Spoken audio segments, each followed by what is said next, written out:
They found him in the parking lot of the nondescript office building where he spent his days pretending to be a low-level government bureaucrat. His name was Elliot Crane, the man everyone assumed was the quiet, patriotic desk worker who filed reports and monitored routine operations. But Elliot Crane was also a mole, a betrayer of nations who had been selling classified intelligence to enemy states for over 2 decades. The scene played out in surreal silence. Unmarked black SUVs screeched into the lot, agents swarming out with weapons drawn. Elliot didn't even flinch as they pulled him from his car.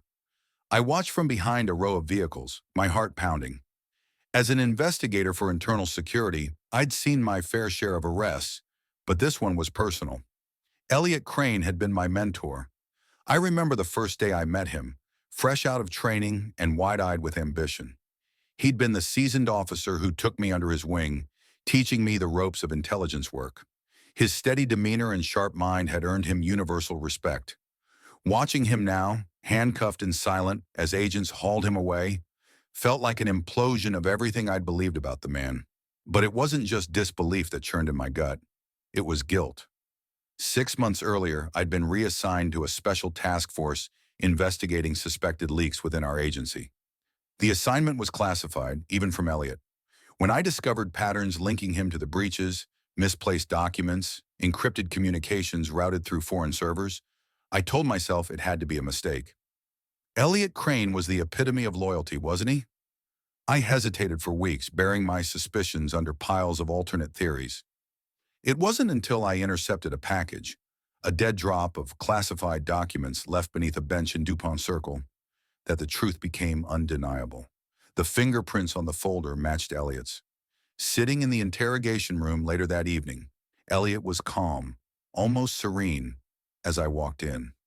The overhead light cast sharp shadows across his face, emphasizing the deep lines of age and experience. He looked up at me and smirked. "Well, Sam," he said, his voice steady, "I wondered how long it would take you." I froze. He knew, not just that he'd been caught, but that I'd been the one to connect the dots. "I trusted you," I said, my voice cracking. "And I trusted you to be smart enough to figure it out," he replied, leaning back in his chair. "Took you long enough." The audacity of his words ignited something in me. "Why, Elliot? You spent 30 years serving this country. How could you sell it out?" His smirk faded, replaced by an unsettling calm. "You think it's that simple? That I just woke up one day and decided to betray my country?" He shook his head. "You'll never understand the choices I had to make. Sometimes loyalty is more complicated than they teach you in training." I wanted to scream at him, but instead I sat down, gripping the edge of the table. "Help me understand then. Was it money? Ideology? Blackmail? What could possibly justify this?" He didn't answer right away. Instead, he studied me, as if deciding how much of the truth to reveal. When he finally spoke, his words chilled me to the bone. It was never about justification. It was about survival. His cryptic response only deepened the mystery.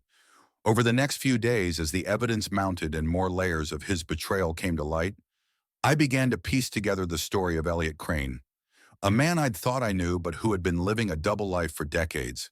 But the more I uncovered, the more I realized that Elliot's betrayal wasn't just about espionage. It was personal, and I wasn't sure I was ready to face what that meant. The documents were damning. Records of classified materials handed over to foreign agents, coded communications with adversarial governments, and bank statements showing massive payments deposited into offshore accounts under pseudonyms. All of it pointed to Elliot. Each revelation chipped away at the man I thought I knew, but one question haunted me above all. How had he kept this up for so long? I spent the next few days buried in the archives, pulling every case file Elliot had ever worked on. There were hundreds. Elliot wasn't just an experienced officer. He had been at the center of some of our most critical operations. Counterintelligence, covert ops, black budget projects. He had his hands in everything. The deeper I dug, the more I realized the scope of his betrayal. Elliot hadn't just been selling secrets. He'd been strategically dismantling the country's intelligence capabilities, one piece at a time. Yet somehow no one had caught him until now. Burnout. I looked up from the stack of files to see Julia Perez, my partner on the task force, leaning against the doorframe. She held a cup of coffee in one hand and a thick folder in the other. "What?" I asked, rubbing my eyes. "That's how he avoided suspicion for so long," she said, walking in and dropping the folder on the desk in front of me. "His evaluations always noted his burnout. He played the overworked, overburdened civil servant perfectly. Every mistake, every oversight was chalked up to exhaustion."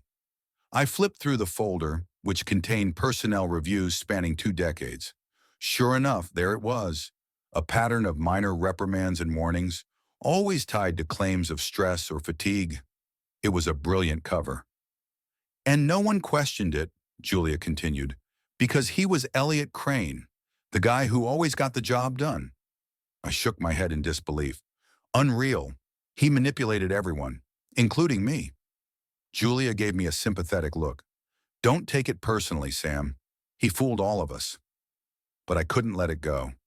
I couldn't shake the feeling that there was more to Elliot's story, something deeper than the surface-level evidence we'd uncovered. If he was simply a traitor motivated by greed, why hadn't he disappeared? He could have retired years ago, vanished with his fortune, and lived out his days in luxury. So why stay? The answer came later that night, buried in a recording I stumbled across while reviewing intercepted communications. It was a call between Elliot and an unidentified contact. His voice was calm but firm, carrying the same authority I'd come to know so well. "I've done everything you've asked," Elliot said, "but this ends soon. I won't keep risking everything without guarantees." The voice on the other end was distorted, masked by layers of encryption. "You know the deal, Crane. You're in this as long as we say you are. You don't get to walk away." Elliot's silence spoke volumes. Whoever he was working for had him trapped. Suddenly, his cryptic words during the interrogation made sense. It was about survival. The next morning, I confronted him again, armed with the recording. He was sitting in the same interrogation room, staring at the ceiling as if the whole ordeal bored him.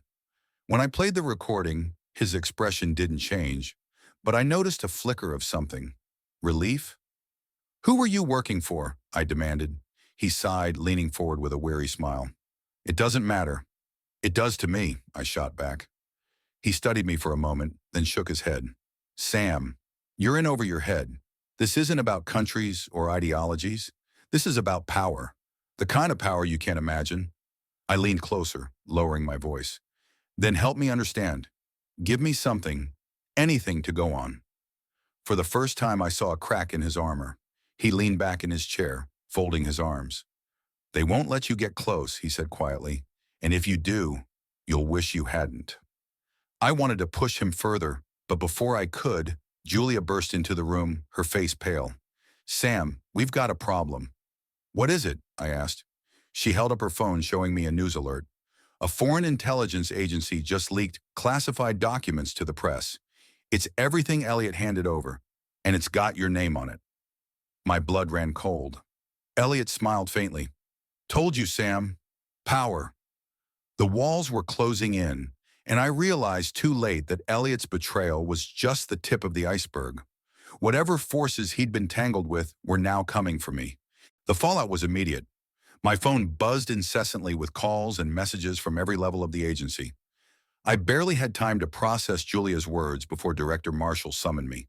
The look in her eyes when I stepped into her office was enough to tell me that the ground beneath my feet was crumbling. The leaked documents were everywhere, headlines plastered across major outlets, detailing decades of covert operations, black sites, and top-secret alliances. Worse, my name was all over the files as a supposed collaborator. I was being framed as Elliot's accomplice, the one who had helped him funnel intelligence to foreign powers. Marshall didn't mince words. "Sam, what the hell is going on?" "I'm being set up," I said firmly, even as my pulse pounded in my ears. "Elliot's handlers, whoever they are, they're doing this to protect themselves." She raised an eyebrow. "And you have proof of this?" I hesitated, glancing at the folder I'd brought with me. "Not yet, but I have a recording of Elliot speaking with one of his contacts. He admitted he was trapped." Her expression hardened. "Then you'd better find more than a recording, Because right now the media and half this agency are calling for your head. I'm putting you on administrative leave, effective immediately, and don't even think about leaving town. I opened my mouth to argue, but she cut me off. Get out of my office. I stormed out, anger and desperation swirling in my chest. Outside, Julia was waiting, her face a mix of concern and determination. They're shutting you out, aren't they? She asked. I nodded. But that doesn't mean I'm giving up. If I don't clear my name, I'm done. Career, reputation, everything. She leaned closer, lowering her voice. Then let's find the proof we need. If Elliot's handlers framed you, there has to be a trail.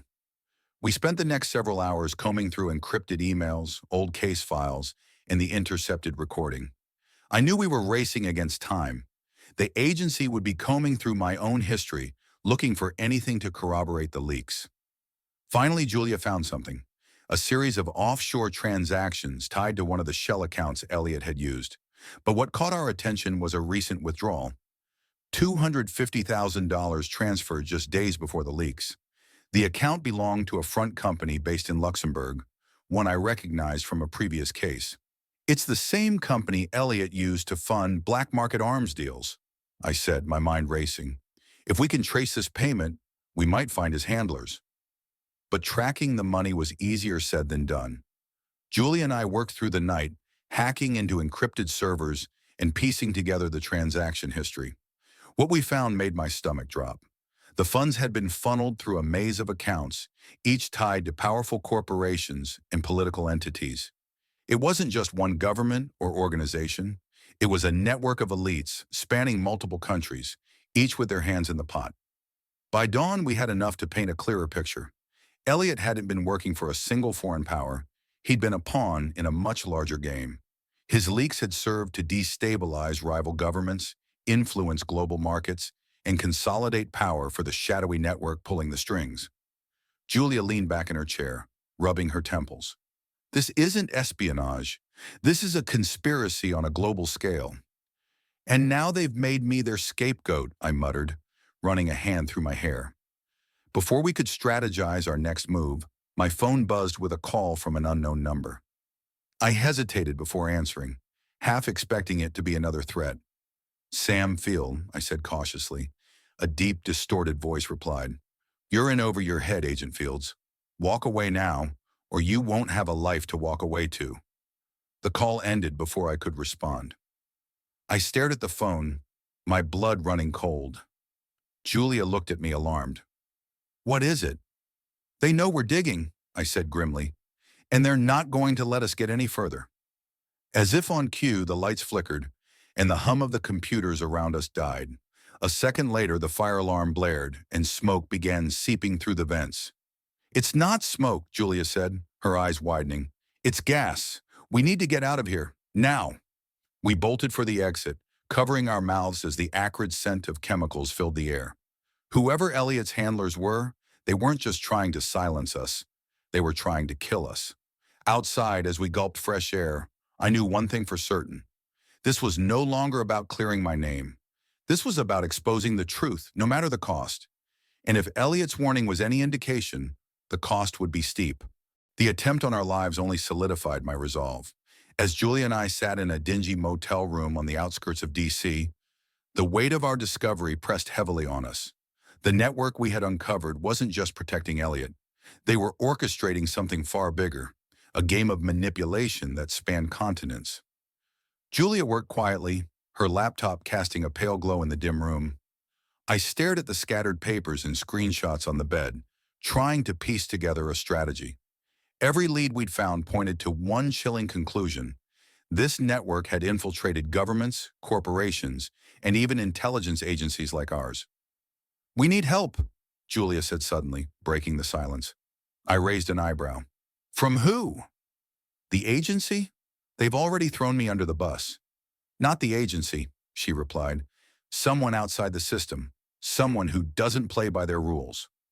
Her suggestion hung in the air like a loaded gun. I knew what she meant. There were operatives, hackers, and whistleblowers who had left the system, some disgraced, others disillusioned. But they were skilled and, more importantly, untethered. Do you know anyone who'd help us? I asked. She hesitated before nodding. There's someone. An old contact of mine. Goes by Spectre. He's a cybersecurity expert. Used to work for the NSA before he vanished. If anyone can help us trace the network without getting caught, it's him. Spectre, I repeated, the name tasting like a gamble. Let's find him. Tracking Spectre was no easy task. Julia sent out an encrypted message to a dark web forum he was rumored to frequent, hoping he'd respond. Hours passed with no reply, the silence gnawing at my nerves. Then just after midnight, Julia's laptop pinged. A single line of text appeared on the screen. Meet me at DuPont Circle. Midnight. Come alone. That's specific, I said dryly. Julia smirked. That's Spectre. He doesn't trust anyone, and for good reason. I insisted on going with her, but she shook her head. If he sees you, he'll disappear. Let me handle this. Reluctantly, I agreed, staying behind while she ventured into the city. The hours dragged by, each second stretching into an eternity. When she finally returned, her expression was a mix of triumph and apprehension. Spectre agreed to help, she said, setting her bag down, but he's not doing this out of the goodness of his heart. He wants something in return. What does he want? She hesitated. Access to the agency's internal network. He says it's the only way to trace the network without alerting them. But if we do this, we'll be committing treason, I finished, the enormity of the situation settling over me. Julia nodded. It's risky, but it might be our only shot. After a long silence, I made my decision. Do it. If we're already on the run, we might as well make it count. The next night, Spectre guided us through a labyrinth of encryption protocols and backdoors. Julia's fingers flew across the keyboard as she bypassed firewalls and security measures I didn't even know existed. Finally, we were in. The agency's network unfolded before us like a vast, forbidden library. Spectre directed us to a specific cluster of files marked for eyes only. Inside, we found the smoking gun.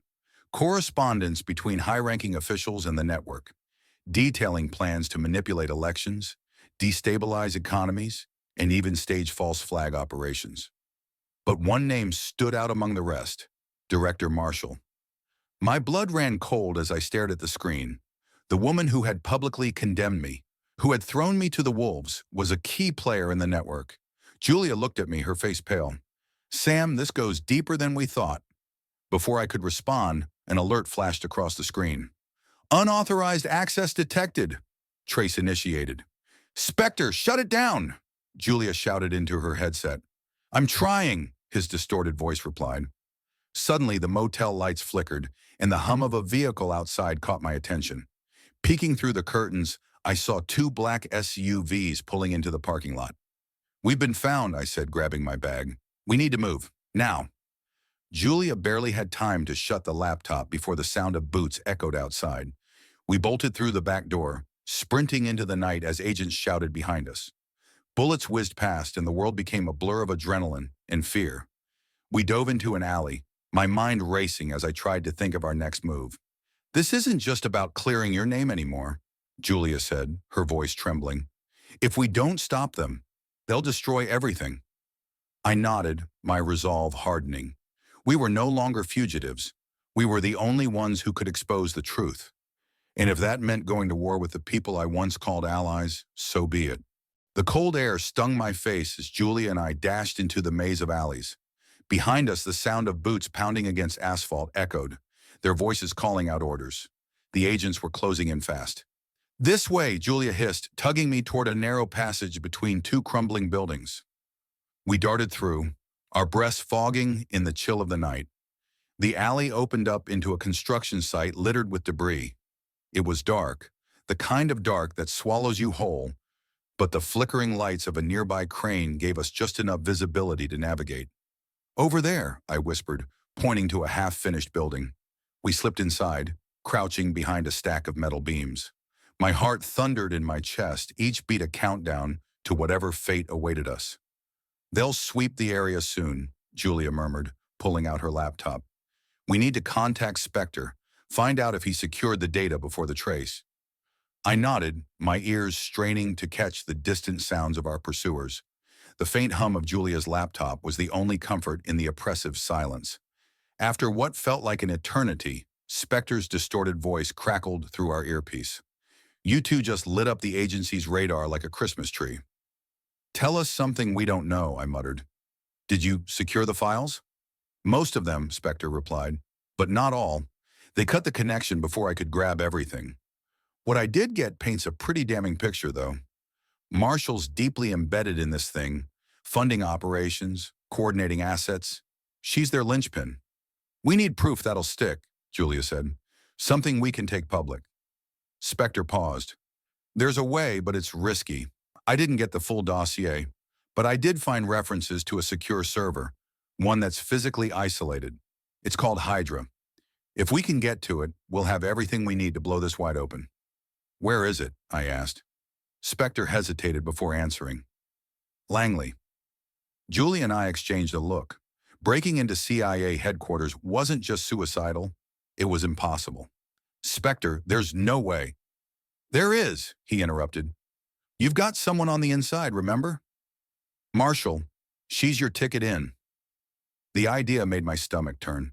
The thought of facing Marshall, of deceiving her when she was already hunting us, was almost unbearable. But if Spectre was right, it was our only shot. How do we even get close to her? Julia asked. I'll handle that, Spectre said. But you'll need to move fast. Once the agency realizes you're still breathing, they'll lock everything down. The line went dead, leaving us alone with our thoughts and the growing realization of what lay ahead. The next morning, we made our way to a safe house Spectre had arranged, a dilapidated apartment in a forgotten part of the city. Inside, a package awaited us, forged IDs, agency credentials, and a burner phone preloaded with a single contact. Julia picked up the phone and dialed. A voice answered after the first ring. Marshall, the woman said, her tone clipped. Julia handed the phone to me. Taking a deep breath, I forced myself to speak. It's Sam. We need to talk. There was a long pause. You've got some nerve calling me. Listen, I said, keeping my voice steady. I have something you need to see. Something that could compromise everything. Meet me and I'll explain. Another pause, then, where? I gave her the location Spectre had chosen. A public park on the outskirts of the city, easy to surveil and even easier to escape from. Marshall agreed, though her tone made it clear she was coming prepared. The park was eerily quiet when Marshall arrived, flanked by two stone-faced agents. She wore a black coat that matched her demeanor, her sharp eyes scanning the area as she approached. Talk, she said, stopping a few feet away. I took a deep breath, playing the part of the desperate fugitive. I know about Hydra. I know what you're involved in. Her expression didn't change, but the slight twitch of her hand told me I'd struck a nerve. You have no idea what you're talking about, she said. Don't I? I shot back. I've seen the files, Marshall. The operations, the payouts, the network. I've got evidence, and I'm not afraid to use it. For a moment, her mask slipped. I saw something flicker in her eyes. Fear, anger, maybe both. What do you want? She asked. Julia stepped forward, holding out a USB drive. Access to Hydra. You give us what we need and we disappear. No more threats, no more games. Marshall studied us, weighing her options. Finally, she nodded.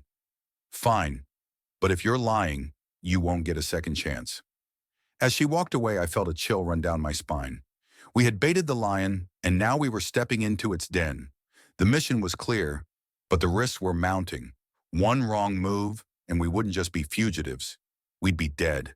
The gray facade of Langley loomed ahead, an unassuming monolith of power and secrecy. We'd entered through the employee parking lot, our credentials scanning without a hitch, courtesy of Spectre's digital wizardry. Every step inside felt like walking into the jaws of a predator. The fluorescent lights overhead illuminated the pristine halls, but the weight of the place pressed down on us like a physical force. Julia walked beside me, her posture straight, her face a mask of professionalism. She wore the black blazer and badge of a cybersecurity analyst, while I was posing as a logistics officer. Each step echoed in the silent corridors, the only sound apart from the hum of distant machines.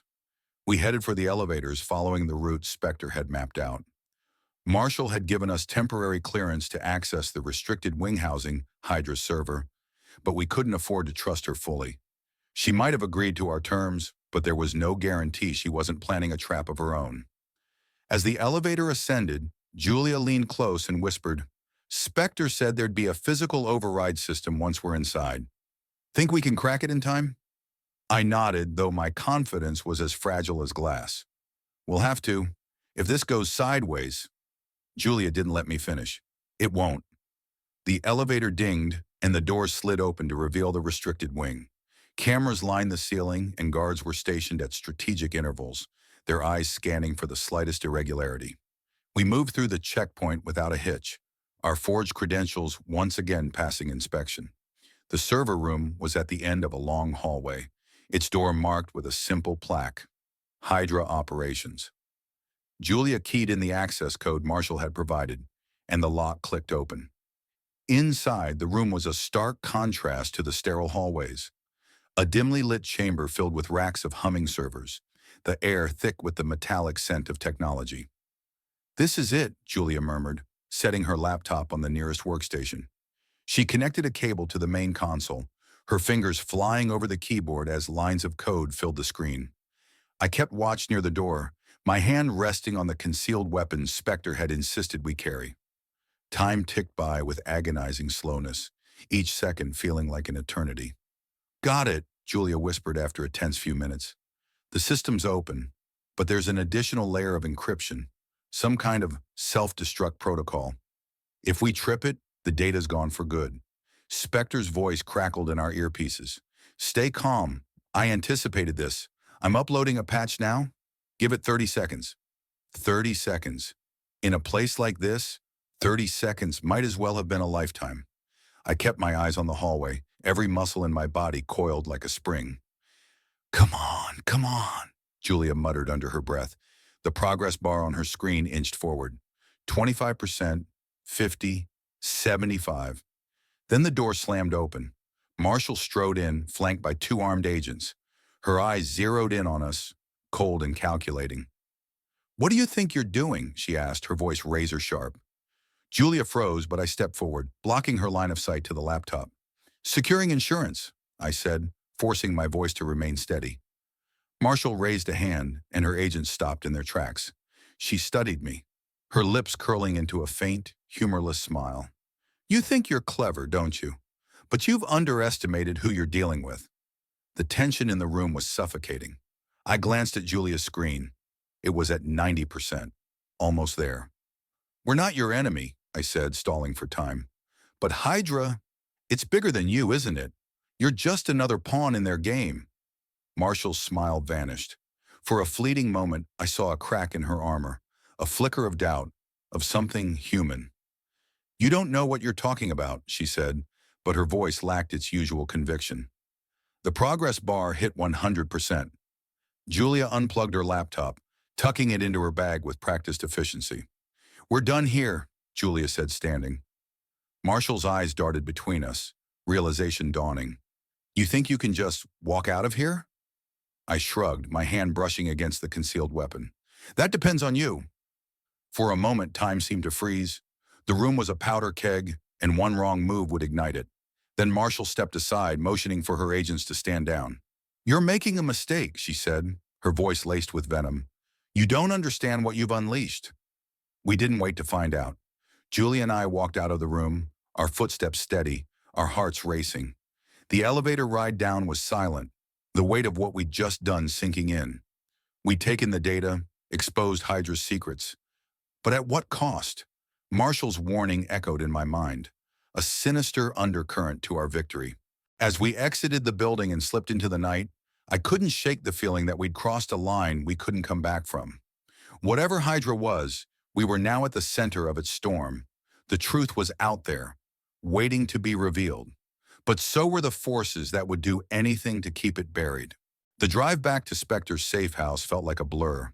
The streets of Langley dissolved into an unremarkable tapestry of dimly lit highways and desolate industrial zones.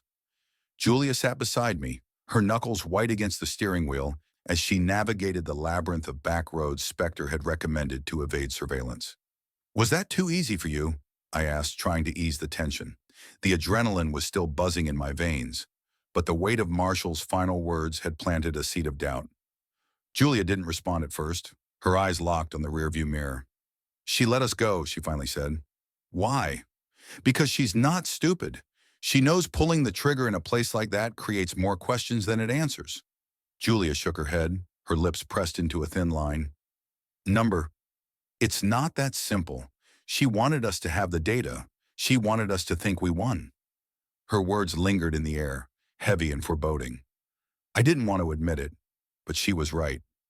Marshall's surrender felt too clean, too precise. Spectre's voice crackled in our earpieces, pulling me out of my thoughts. You're coming in hot. I've got a scanner feed showing enhanced surveillance within a 10-mile radius of the safe house. Hydra? Julia asked, her hands tightening on the wheel. Most likely. But I'm seeing inconsistencies. This isn't Langley's protocol. They're using Hydra's playbook, not the agency's. I felt a chill creep up my spine. Spectre had been right all along. Hydra wasn't just a covert operation. It was an entity of its own, with tendrils reaching far beyond anything we'd imagine. We'll switch vehicles, I said, formulating a plan. Take the third exit ahead and head for the parking structure downtown. We ditch the car and take the alley routes to the safe house. Julia nodded, her focus unshaken. Minutes later, we were weaving through the cramped, poorly lit streets of the city's underbelly. The shadows swallowed us whole as we abandoned the car, blending into the urban sprawl. The safe house was only 6 blocks away, but every step felt like a gamble. As we turned a corner, I spotted movement, a flicker of motion that sent my instincts into overdrive. I grabbed Julia's arm, pulling her into the shadows of a fire escape. "What?" she began, but I silenced her with a gesture. 3 figures emerged from the mouth of an adjacent alley, their silhouettes sleek and purposeful. They wore tactical gear, no insignias, no identification. Hydra's cleanup crew. "They're blocking the path," Julia whispered. Spectre's voice buzzed in our ears again. "I see them. 2 more at your 6. You're boxed in." "Options?" I asked, already scanning our surroundings for an exit. "There's a drainage tunnel 2 blocks south." "I'm pinging you the location. Move now." We slipped out of the alley, sticking to the shadows. My heart hammered against my rib cage as I glanced back, half expecting to see the operatives closing in. The entrance to the drainage tunnel was hidden beneath an overpass, its grated cover barely visible in the dim light. Julia pried it open with a crowbar Spectre had stashed in the car, and we slipped inside, the darkness swallowing us whole. The tunnel reeked of mildew and decay, the sound of dripping water echoing in the confined space. Julia lit a flashlight, the beam cutting through the blackness as we navigated the labyrinthine passages. "Spectre, where does this lead?" I asked, my voice bouncing off the walls. "To a safe point outside the surveillance zone. You'll resurface near an abandoned rail yard." As we pressed on, the gravity of our situation settled over me. We'd stolen Hydra's secrets, but the cost was becoming clear. This wasn't just about the agency or even Marshall. It was Hydra itself, an invisible beast hunting us from the shadows. Suddenly, the tunnel shook, a deafening explosion rocking the ground above. Dust and debris rained down on us as the walls trembled. "What the hell was that?" Julia demanded, her voice tight with panic. "Hydra," Spectre replied grimly. "They're collapsing the exits." Julia's flashlight flickered, and for a moment, we were plunged into darkness. My pulse quickened as I fumbled for the backup light in my pocket. When I turned it on, the beam caught something glinting in the distance. A tripwire stretched across the passage. "Stop!" I hissed, pulling Julia back just in time. The wire was connected to a series of makeshift explosives, their crude construction all the more terrifying for their precision. Hydra wasn't just hunting us. They were setting traps, herding us like prey. "This way," I said, guiding Julia toward a side passage Spectre had marked on the map. The air grew colder, the darkness more oppressive as we ventured deeper into the tunnel system. Every step felt like a gamble, every sound a potential threat. When we finally surfaced, gasping for fresh air, the rail yard stretched out before us like a desolate wasteland. The city lights were a distant glow on the horizon, and the night was eerily quiet. Spectre's voice came through the comms, a note of urgency in his tone. "You've got a 15-minute window to make it to the extraction point. After that, you're on your own." I looked at Julia, her face streaked with dirt and determination. "Let's finish this." We didn't have a choice. Hydra was coming, and the storm they carried would spare no one.